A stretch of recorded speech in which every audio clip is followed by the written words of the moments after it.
The hypocrisy that exists in the world in so many different fields, including in war. Now, this week we've witnessed the horrific Russian missile attack on Ukraine's largest children's hospital.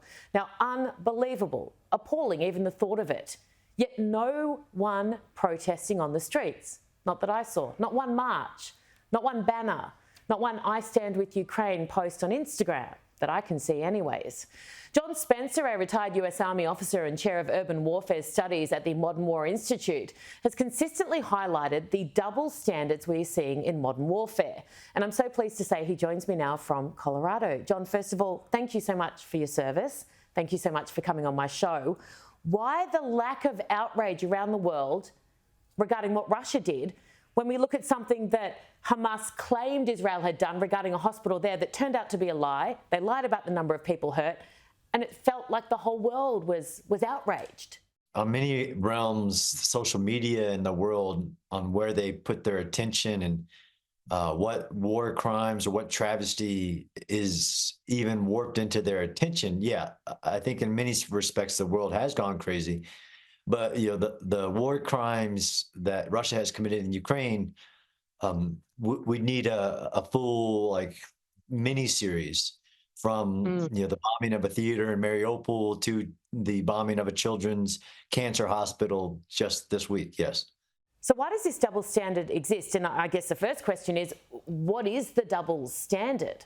I mean, I can't explain some people's ignorance to the world, let alone war. In the case of Russia, the misunderstanding of everything that it's done, from unjust war to unjustly execution. And on the other side, you have Israel viciously attacked in full accordance with international law, responds very discriminately, and is held to not even a double standard, but a standard that doesn't exist. I know the origin of the ideals of what people think war can happen, but Israel, as legitimately, people have tried to use a standard such as zero casualties, zero civilian casualties in your war. Go ahead and fight and defend yourself, but just no civilian casualties, or don't use these bombs and these munitions. It's a standard that doesn't exist.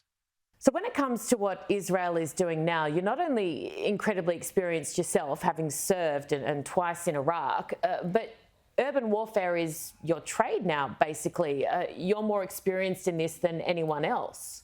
Based on studying urban warfare for over a decade, let alone my own experiences, is that they have executed this operation very discriminately and actually have figured out a way within this double, triple standard doesn't exist to still accomplish the mission in an environment that no military, and again, urban warfare is kind of my thing, no environment that any other military has been presented with in the history, the level of tunnels, the hostages, the rockets, this double standard.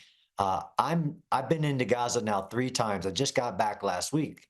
The way that the IDF have taken everything the enemy has tried to do to include try to convince the world that they're the good guys.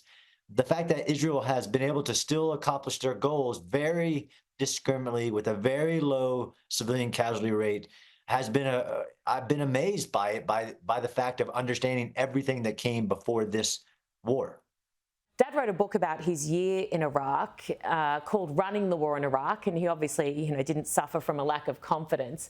But one of the lines in that book, one of my favourite lines, is you stand for the rule of war or you stand for nothing. And what you just said then really hits home with that. I find it so difficult to understand the lack of moral clarity when it comes to this issue, and particularly when you imagine that this had happened somewhere else, per se America. How would America have reacted if October 7 had occurred on their land?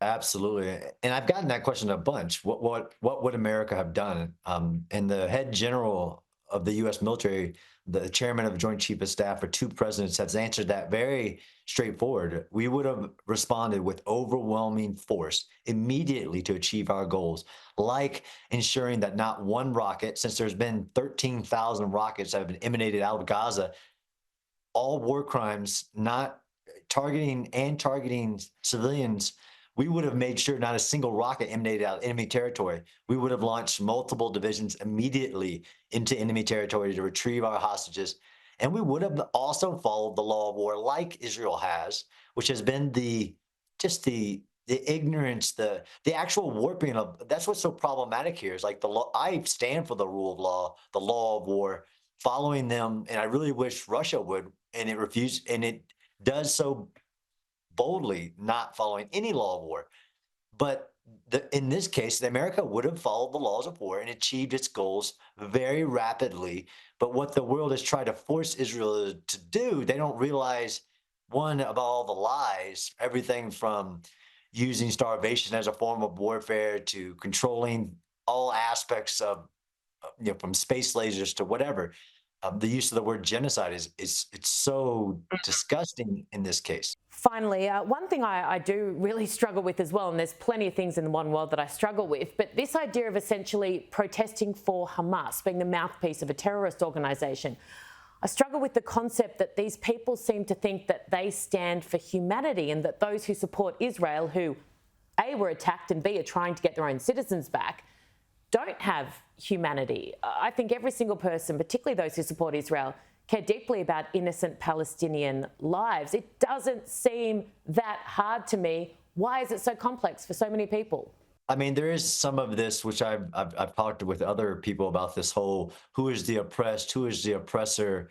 No, but we all have shared human battles. Of course, we don't want innocent people suffering, but this is the where they try to impose their values on Hamas. Hamas is not a freedom fighter. It's not resisting oppression. It isn't just trying to get self-determination and prosperity for the Palestinian people.